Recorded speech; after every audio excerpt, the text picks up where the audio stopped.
Hello? Hello? Is there anybody out there? You're feeling isolated? Well, the feeling of isolation can come at any time where we feel disconnected. We don't have to be physically alone to feel isolated, though that helps if you know what I mean. Today we are remote, we are apart, separated out of necessity, not choice. We did not ask to work this way, but we have to. I feel hard done by, forced out of how I want to operate into this isolation. This was not my choice. My emotive response to this lack of choice feeds my feeling of isolation. Clearly, the mindset of isolation is a key element.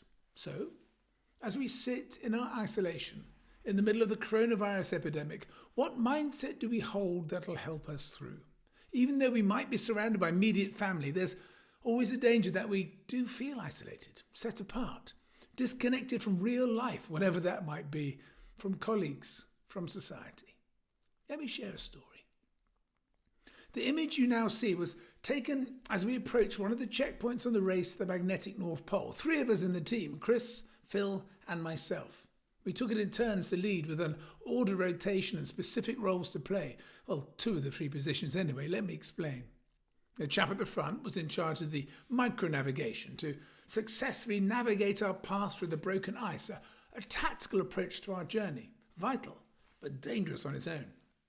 The chap in the middle held the macro view to scan the horizon, monitor the angle of the sun, the changes in the wind and the movement of the stars to ensure we kept on track, keep heading north, the strategic view.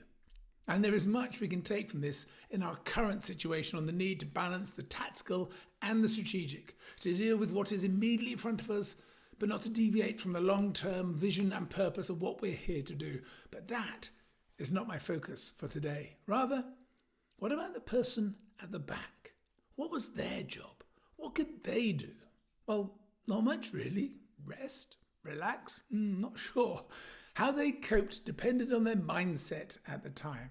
They were totally isolated. Even though the teammates are just in front of you, you cannot communicate with them. You are covered from head to toe. Your face is hidden deep in a balaclava and under your hood. Any exposed flesh would freeze in seconds. You had no choice but just to be with yourself in beautiful isolation. Ugh. My hips hurt. I just can't get warm. How much longer to go? Oh God, another week. Why am I here? What am I doing? Why did I sign up for this? Oh, slow down, guys. I hate the food. I hate it.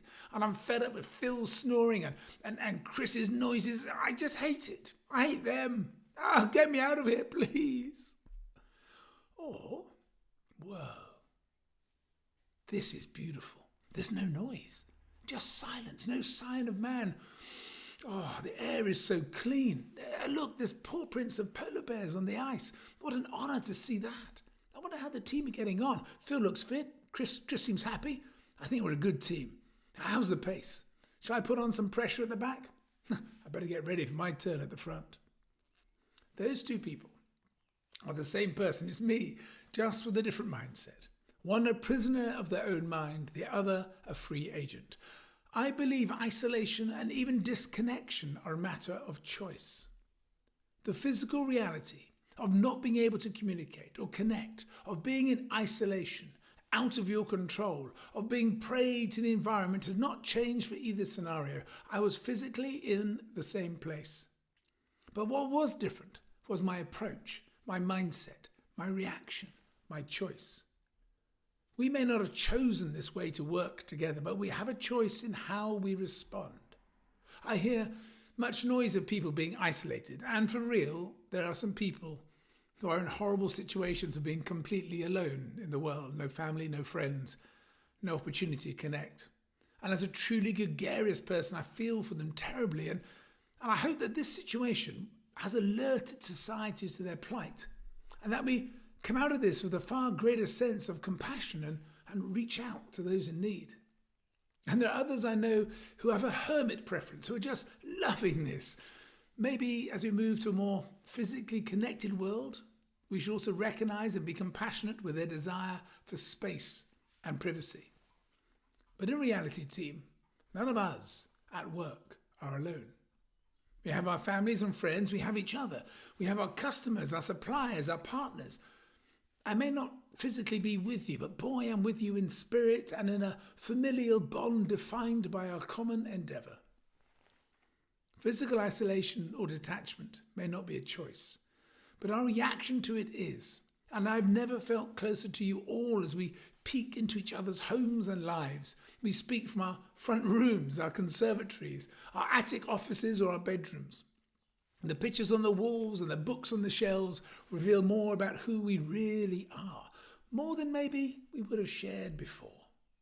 So let's foster this forced proximity and come out of the other side knowing both ourselves and each other that much better. Ha! What isolation.